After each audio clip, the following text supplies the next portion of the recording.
मित्रांनो, दिलेला प्रश्न असा आहे पहा.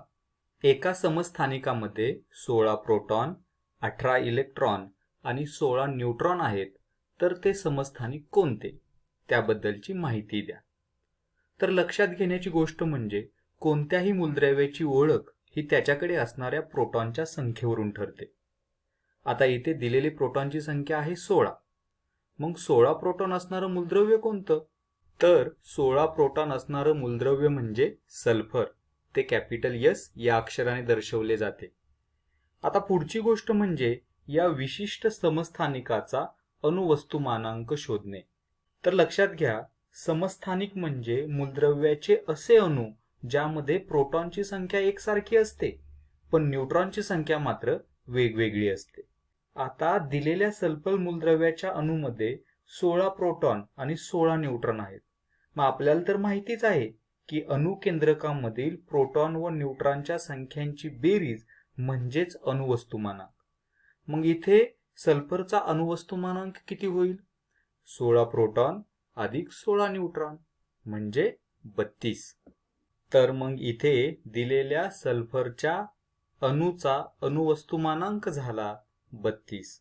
आता आपण सल्फरवरती प्रभार किती असेल ते पाहू. आपल्याला तर माहिती आहे प्रोटॉनवरती धन प्रभार असतो आणि इलेक्ट्रॉनवरती ऋण प्रभार असतो. जर प्रोटॉन व इलेक्ट्रॉन यांची संख्या समान असेल तर प्रभार हा 0 असतो. पण इथं जर आपण पाहिलं तर प्रोटॉन 16 आहेत आणि इलेक्ट्रॉन 18 आहेत. याचा अर्थ प्रोटॉनपेक्षा 2 इलेक्ट्रॉन हे जास्त आहेत.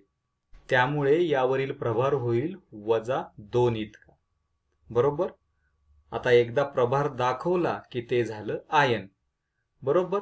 मग हे जे काही सल्फरचं समस्थानिक आहे ज्याचा अणुवस्तुमानांक आहे 32 आणि यामध्ये प्रोटॉनपेक्षा 2 इलेक्ट्रॉन जास्त असल्यामुळे त्याच्यावरील प्रभार आहे -2 इतका. चला आणखी एक उदाहरण सोडवूया. दिलेल्या समस्थानिकामध्ये किती प्रोटॉन, इलेक्ट्रॉन आणि न्यूट्रॉन असतील हे आपल्याला शोधायचे. आता आपल्याला दिलेलं जे आहे ते एक फ्लोरीन आयन आहे. आपण त्याला आयन का म्हणतो? कारण त्याच्यावरचा प्रभार इथे दर्शवलाय.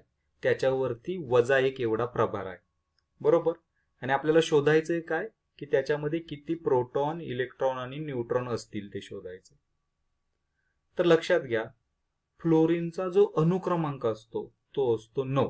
याचा अर्थ कोणत्याही फ्लोरीन अणूमध्ये 9 प्रोटॉन असणार. आता याच्यावरती -1 इतका प्रभार आहे.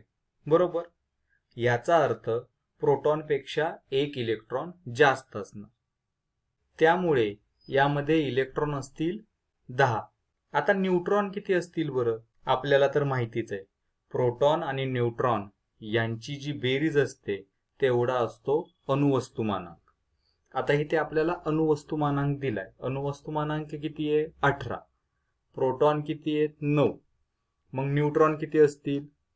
तर न्यूट्रॉन असतील 18 - 9 म्हणजे 9 इतके. बरोबर.